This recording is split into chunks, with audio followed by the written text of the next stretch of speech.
सबसे पहले तो महिलाओं को आत्मनिर्भर होना चाहिए और जागरूकता उनके अंदर जागरूकता होनी चाहिए कि हाँ हम जागरूकता और शिक्षा दोनों का अभाव के लिए चलते ही ये मैंने जो भी अपराध हो रहा है, घरेलू हिंसा हो रहा है, ये महिलाओं को सहना पड़ रहा है।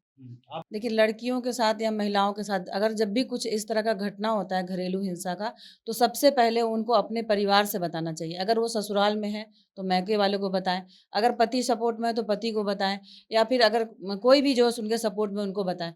अगर कहीं भी आजकल सोशल मीडिया का ज़माना है, आपके पास अनेकों संस्थाएँ ऐसी हैं, पुलिस प्रशासन है जहाँ से आप उनका नंबर लेके आप उनसे संपर्क करके अपनी समस्या को बता सकते हैं और उनका निदान पा सकते हैं आप। कुछ है। देखिए, आरती और सोनू का जो मामला था। छोटू का जो मामला छोटू का था, मामला, हाँ। वो काफ़ी माने काफ़ी वायरल। ज़्यादा माने वायरल हुआ था हाँ। और उसमें हम देखे भी, वहाँ गए हम नहीं, लेकिन उसके बारे में जहाँ तक हम अपनी सोच के बारे में बताते हैं आपसे कि वो लड़की उससे प्यार करती थी और वो प्यार वो लड़का का जब मर्डर हुआ या मार दिया गया उसको, तो उसका उस समय नया का दर्द था, जिस आवेश में वो बोल दी थी कि हम आजीवन उसके छोटू की पत्नी बन के रहेंगे, हम शादी नहीं करेंगे। सही बात। लेकिन समय जैसे-जैसे बढ़ता गया वो जो मामला था वो तो कोर्ट में चला ही गया था, जो हुँ, पकड़े गए जो अपराधी थे वो पकड़े गए थे। हुँ, लेकिन मामला जैसे-जैसे वो आगे बढ़ता गया, तो वहाँ के लड़की थी वो, हुँ, अनमैरिड थी हुँ, और जहाँ वो रह रही थी वहाँ एक जवान लड़का भी था। हुँ। तो जहाँ तक मुझे पता चला है कि गाँव समाज के लोग उसको बोलने लगे कि अब ये लड़की का जीवन बर्बाद है, तुम अपने लड़के से शादी कर लो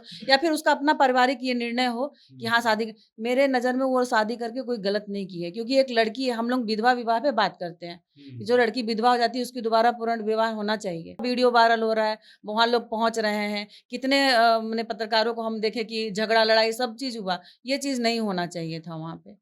सोनल जी, बिहार में महिलाओं के साथ एक तरह से घरेलू हिंसा एक आम बात हो गई है। हर बात पर महिलाओं के साथ, चाहे वो उनके पत्नी हो, बेटी हो, बच्ची हो, कोई भी हो, महिलाओं के साथ एक तरह से यौन हिंसा या एक तरह से घरेलू हिंसा एक कॉमन सी बात बन गई। लेकिन समाज में ऐसी भी संस्थाएँ हैं जो इसके लिए मुखर होकर के लड़ती हैं। वैसी संस्था में आज हम बैठे हुए हैं। राष्ट्रीय मानव अधिकार एवं महिला कल्याण संस्थान के ऑफिस में हम लोग बैठे हुए हैं पटना में, और हमारे साथ सोनल सिंह जी हैं जो नेशनल सेक्रेटरी हैं इस संस्था की।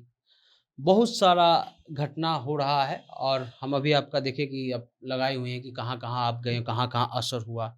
सबसे पहले तो ये होता क्यों है? अगर ये होता है तो सबसे पहला जो है कदम महिलाओं को क्या उठाना चाहिए? सबसे पहले तो महिलाओं को आत्मनिर्भर होना चाहिए और जागरूकता हुँ, उनके अंदर जागरूकता होनी चाहिए कि हाँ हम जागरूकता और शिक्षा दोनों का अभाव के लिए चलते ही ये मैंने जो भी अपराध हो रहा है, घरेलू हिंसा हो रहा है, ये महिलाओं को सहना पड़ रहा है। हुँ। आप लोग कहाँ-कहाँ गई हैं? कहाँ-कहाँ आप लोग जा कर के आपकी टीम गई, असर हुआ और वहाँ पे उन लोगों को इंसाफ मिला महिलाओं को? देखिए, अभी तो हम लोग बिहार में ही काम कर रहे हैं और कुछ ज़िलों में ही हमारा टीम काम कर रहा है। जैसे वैशाली ज़िला हो गया, मुज़फ़्फ़रपुर हो गया, छपरा हो गया, पटना हो गया और केस अगर हमारा बाहर का भी आ जाता है, अदर स्टेट का, तो वहाँ भी हमारी असम में टीम है, कलकत्ता में है, दिल्ली में है, तो वहाँ की जो अध्यक्षा हैं, वो लोग देखती हैं और अगर ज़रूरत पड़ा तो हम लोग को जाना पड़ा, तो हम लोग भी वहाँ जाते हैं। अभी एक नया रिपोर्ट आया था जिसमें कहा गया कि सबसे ज़्यादा जो लड़कियां या महिलाएं हरास होती हैं वो अपने जानने वालों के बीच ही ज़्यादा होती हैं। वो कहीं काम करती हैं या घर में रहती हैं, उनके साथ होता है। तो क्या जो है एक तरह से हिदायत आप देना चाहेंगे या क्या उनको जो है बरतना चाहिए कि भाई अगर ऐसा कुछ होता है तो तुरंत जा कर के जो है आपसे मिले या आपके टीम को संपर्क करें? देखिए, लड़कियों के साथ या महिलाओं के साथ अगर जब भी कुछ इस तरह का घटना होता है घरेलू हिंसा का, तो सबसे पहले उनको अपने परिवार से बताना चाहिए। अगर वो ससुराल में है, तो मायके वालों को बताएँ, अगर पति सपोर्ट में है, तो पति को बताएँ या फिर अगर कोई भी जो है उनके सपोर्ट में उनको बताएँ। अगर कहीं भी आजकल सोशल मीडिया का ज़माना है, आपके पास अनेकों संस्थाएँ ऐसी हैं, पुलिस प्रशासन है जहाँ से आप उनका नंबर लेके आप उनसे संपर्क करके अपनी समस्या को बता सकते हैं और उनका निदान पा सकते हैं आप। लेकिन इसमें तो आप बोलें कि घर वालों से संपर्क कीजिए। हो सके कि जो हिंसा करने वाला वो घर वाला ही हो, तो उसमें कैसे क्या क्या होगा? नहीं तो उसका उपाय है अगर आजकल को हर लड़की के हाथ में मोबाइल है। हुँ। तो उस हमारी संस्था के बारे में आप नेट पर भी देख सकते हैं, आप हमारा फ़ेसबुक पेज भी है। आप कहीं से भी हम हमारी ही नहीं कई अनेकों संस्थाएँ ऐसी हैं जो महिलाओं के उत्पीड़न पे काम कर रही हैं। आप वहाँ पे संपर्क करके अपनी समस्या का समाधान कर सकते हैं। लेकिन कई ऐसी संस्था भी हैं जो बन जाती हैं, जैसे कि एक मामला हुआ था आरती सोनू का मामला, उस मामले को सुलझाया कम गया, उलझाया ज़्यादा गया, अगर उसकी शादी हो गई तो उसका भी कई महिला संगठन ने विरोध किया।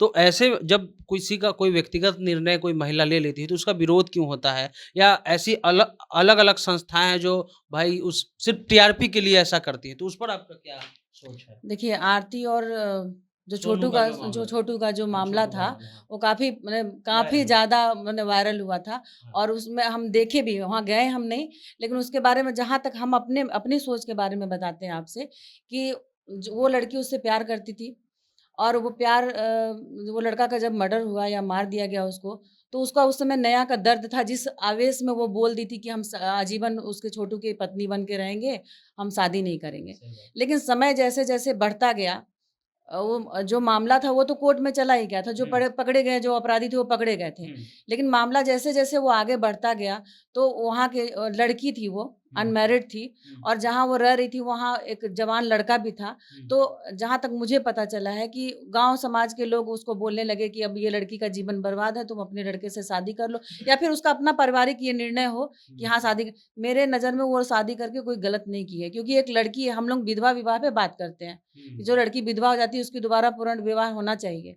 तो वो तो अनमैरिड लड़की थी, उसका तो शादी ज़रूर होना चाहिए था। हुँ। तो ये कहीं से कोई गलत नहीं हुआ और ये विवाद झूठ-मूठ का वो बहुत मीडिया वाले बहुत अच्छा काम करते हैं, अच्छी खबर को फैलाते हैं, लेकिन कुछ ऐसा होता है जो फालतू में भी फैलाते हैं, उतना नहीं करना चाहिए था उनको पॉपुलर। लेकिन कई महिला संगठन ने इसका विरोध किया, आरती के खिलाफ जो है एक तरह से उन्होंने भी युद्ध छेड़ दिया। जी, जी, हमने भी क्यों देखा शादी था। किया? क्यों शादी जी की? नहीं, वो गलत था, वो उनकी सोच थी वही तो कह रहे हैं कि जहाँ गलत होता है, वहाँ पे गलत आप बोली कि ये गलत है। लेकिन जहाँ सही हो रहा है, सामाजिक तौर पर उसका शादी कराया गया था, तो कहीं से भी गलत नहीं था। अब शादी होने के बाद भी उसका वीडियो वायरल हो रहा है, वहाँ लोग पहुँच रहे हैं। कितने मने पत्रकारों को हम देखे कि झगड़ा, लड़ाई सब चीज़ हुआ। ये चीज़ नहीं होना चाहिए था वहाँ पे। सोनल जी, अगर किसी के घर में दिक्कत है, कोई महिला आपसे संपर्क करना चाहती हैं, तो कैसे संपर्क करेंगी? क्या नियम है? हमारा गूगल पे भी आप सर्च कर सकते हैं, वेबसाइट है हमारा नेशनल ह्यूमन राइट्स का ये नेशनल ह्यूमन राइट्स का और फेसबुक पेज पर भी हमारा नंबर सारे लोगों का, हर जिला का नंबर वहाँ उपलब्ध है। आप वहाँ से भी संपर्क कर सकते हैं। चलिए, तो आप जो है इस कार्ड को देख लीजिए, इस कार्ड में साफ लिखा हुआ है राष्ट्रीय मानवाधिकार अधिकार एवं महिला कल्याण संस्थान। इनकी टीम इंटर स्टेट भी है और इस स्टेट में भी है और इनका वेबसाइट है। अगर आपको किसी प्रकार की महिलाओं को दिक्कत हो रहा है, उनके साथ हिंसा हो रहा है, तुरंत जो है इस वेबसाइट पे जाइए, इस नंबर पे जाइए, इनके पेज पर जाइए, संपर्क कीजिए। हम ऊपर भी आपको दिखा दे रहे हैं, फिर से आप याद कर लीजिए, national human rights and women welfare organisation India. इसको आप लोग याद रखिए। पीछे देखिए मदर टेरेसा का जो है फ़ोटो भी लगा हुआ है। इधर जो है इंदिरा गांधी का फ़ोटो भी लगा हुआ है। तो ये दोनों महिलाएँ जो हैं आपको एक सांकेतिक रूप दिखाया जा रहा है कि आयरन लेडी इंदिरा गांधी को कहा जाता था और सबसे ज़्यादा सेवा करने वाली महिला मदर टेरेसा थी। और ये जो इनकी जो टीम है, ख़ास एक करके बात और कहना चाहेंगे कि आप जो ये तस्वीर दिखा रहे हैं, तो ये हमारे आदर्श है। आज की महिलाओं के लिए आज महिला कहती है हम अकेले कुछ नहीं कर सकते हैं। हाँ, आखिर ये महिला जो है आप इनका फ़ोटो दिखा रहे हैं, हुँ, ये सावित्रीबाई फुले फुले, जो हमारे समाज की पहली स्कूल पहली खोलने वाली। महिला, हाँ, जब ये पढ़ाने जाती थी तो इन पे कीचड़ फेंका पत्थर जाता था, मारा जाता पत्थर था। मारा जाता था। हुँ, लेकिन आज ये अगर वो वापस आ जाती, अगर ये आगे नहीं बढ़ती, तो शायद इनका आज नाम नहीं होता। इनको कोई हुँ, लेकिन आज बुक में इनको पढ़ा जाता है। हुँ। मदर टेरेसा थी, जो हमारे समाज के लिए काम की। आज मेरा भी एक वही उद्देश्य है कि कि हम उनके जैसे कुछ थोड़ा भी कर पाएँ उनके जैसे। हमारी भारत की पहली प्रधानमंत्री इंदिरा गांधी जी थी, वो भी हमारी आदर्श है। तो हम चाहते हैं कि हमारी महिला ये नहीं कहे कि हम अबला हैं, कमज़ोर हैं और हम कुछ नहीं कर सकते हैं, वो भी कुछ कर सकती है। अपना हिम्मत नहीं हारें और आगे बढ़ें।